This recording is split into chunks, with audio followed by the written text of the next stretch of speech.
అంటే యోగము క్షేమము అటు విడిచిపెట్టి అని. యోగక్షేమం అంటే ఏమిటో ఇక్కడ అర్థం చేసుకోవాలి. కృష్ణ పరమాత్మ యోగక్షేమం అని చెప్పిన లోతు అక్కడప్పుడు చూద్దాం. ఇక్కడ యోగక్షేమం వద్దు అన్నదాన్ని చూసుకుందాం.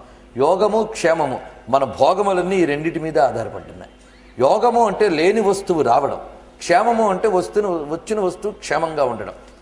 ఈ దృష్టే ఉంటూ ఈ ఫలానా వస్తువు నాకు లేదు, అది వాళ్ళు సంపాదించుకున్నాం, చాలా సంతోషం, ఇంకా దాన్ని క్షేమంగా ఉంచుకోవడానికి నానాయాతనలు, అది మరో అవస్థ. ఇలాగూ ఉంటూ ఉంటే ఎప్పటికీ కడతేరేను.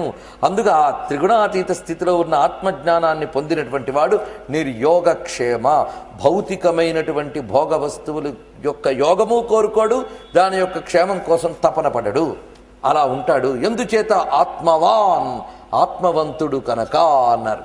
ఈ ఆత్మవాన్ అనే శబ్దం చాలా దివ్యమైనటువంటిది. వాల్మీకి కూడా రామాయణ రచనలో అడుగడుగున రామచంద్రమూర్తిని ఆత్మవాన్ ఆత్మవాన్ ఆత్మవాన్ అంటూ ఉంటాడు. అదేవిధంగా పుణ్యాత్ములైన మహాత్ముల్ని ఆయన వర్ణించిన ప్రతి సందర్భంలో ఆత్మవాన్ అన్నాడు. దశరథుడిని కూడా ఆ విషయంలోనే ప్రయోగిస్తాడు. ఆత్మవాన్, ఆత్మవాన్ అంటే ఒక అర్థం అసహాయుడు అని అర్థం. అంటే ఏ సహాయం లేనివాడని కాదు, ఏ సహాయము అక్కర్లేనివాడు అని అర్థం.